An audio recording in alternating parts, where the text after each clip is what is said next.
are washing, blanching, and freezing our greens. We have 5 different kinds. This is tatsoi. It's an Asian green, and it's actually good raw, but I'm going to freeze it anyway.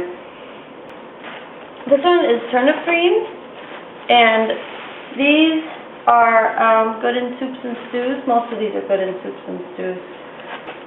We also have collard greens. These are a nice shape, they're like a plate.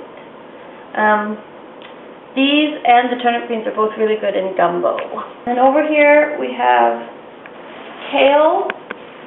I forget what variety this is, but it's quite pretty and ruffly.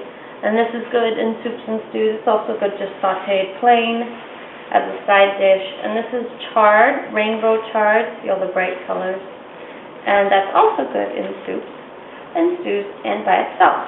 But for now, these are going to be washed, and then that's our first step. Here's the best part. If you just turn these over, look at that. Yellow on the inside and like a very deep magenta on the outside. And furthermore, look at just how beautiful these patterns are. Okay, so the next step is cutting. And on the tatsoi, the stems are actually pretty good if you just are sauteing them plain. It's kind of like bok choy, but we're not going to do that for freezing. We're going to cut the leaves off the stems and then just slice it into ribbons.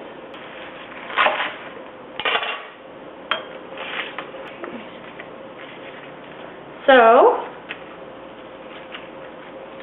I have a garbage bowl and then a bowl for the green too. Important not to get those mixed up.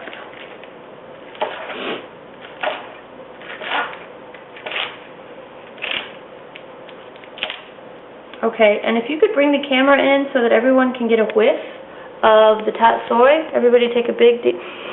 Oh, it smells so good.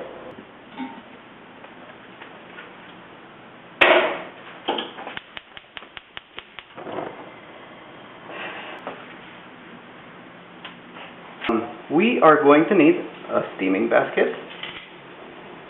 a bit of twine, scissors, and snip, snip, put that aside, and then you take this end and feed it through the ring. I don't know, Sergio, that is a really difficult process. I'm not sure they're going to get it. I think our friends at home are very capable. And then you tie a knot. We're going to put our greens on top, and then we're going to drop it in the boiling water. Ta-da! So remember, steaming basket with a stem and a key ring, a bit of twine, scissors, and you're good to go. Oh, hi. I'm getting ice for this big bowl. This is a very important part of blanching. Okay, so we have this ready to go. We're doing it in small batches so that the water keeps boiling. So the chard needs 2 minutes in. Thank you, Sergio. Are those minutes or seconds? That's minutes. Oh. We're losing time. There we go.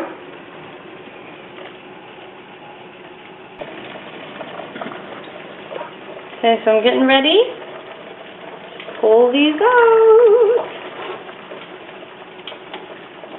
Stay in the basket. Okay, coming through.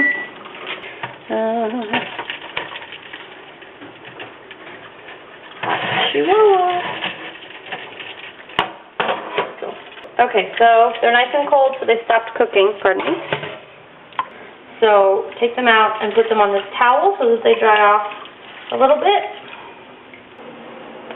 This is my favorite kitchen tool. Chard.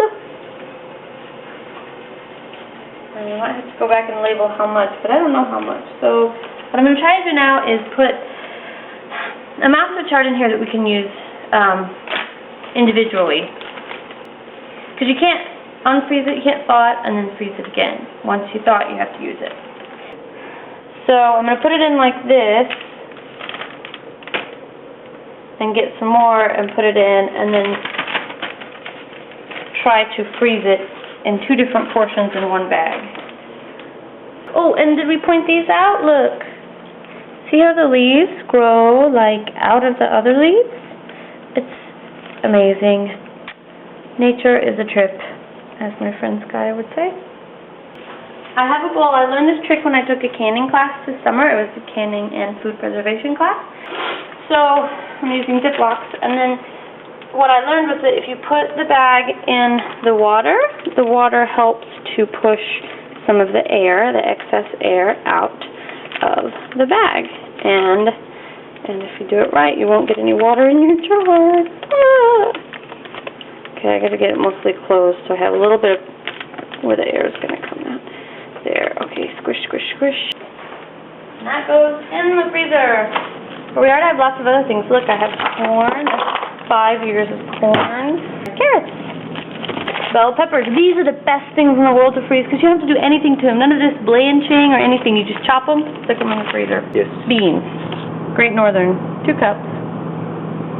This one's fun. This is my tomato juice ice cubes. I have no idea what I'm going to do with them, but they're little ice cubes of tomato juice.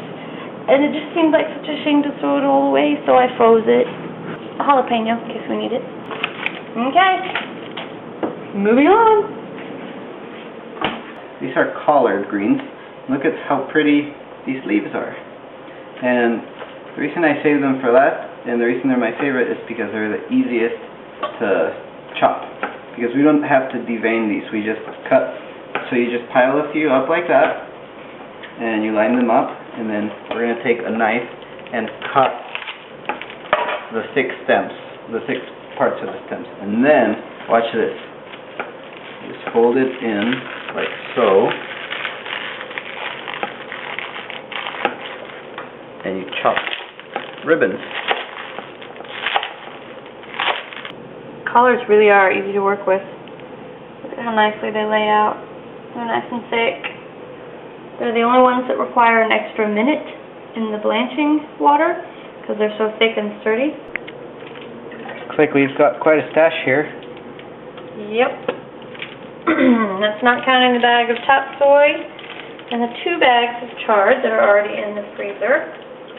So, Emily, why the heck would you do all that when you could just go buy frozen greens? What, you mean because it's fun? You can't tell how fun it is? It actually is kind of fun. The reason is because these greens all came from the farm where we get many of our vegetables. And what's that farm? Fair Share Farm in Kearney, Missouri. Is there a website? Yes, www.fairsharefarm.com. And who are our farmers? Tom and Rebecca. And what's their dog? Rocky. Anyway, all of these greens are local, so I didn't travel 1,500 miles to get here. They're organic. They're totally reliable. If this winter, if there is a scare, like the spinach scare we had last year, whenever that was, we don't have to worry because we know that our greens, our vegetables, our food is not processed through the industrial food chain where things like contaminated spinach happen. So these are all very trustworthy vegetables. They also taste really good. I don't know if I've even had kale from a grocery store. Have we had kale and chard from a grocery store? I don't think we have. I don't think I'd ever heard of kale until we joined the farm. So, yeah, that's why we're doing this and not buying it at the grocery store in the winter because we like our reliable, trustworthy farm vegetables. Now I want to eat. That's 2.5 hours in the kitchen and no food. So we're signing off. Thank you very much for joining us. Hope you enjoyed it, and we'll catch you next time. We're gonna get some food in the house tonight. Get some food in the house tonight. We're gonna get some food in the house tonight. Get some food in the house. For to starve is to. And I'm going to show you in a second why. Are you doing video? Mm-hmm. We're going to be sideways.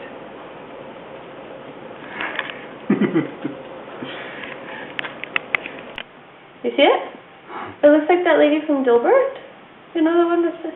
Oh yeah.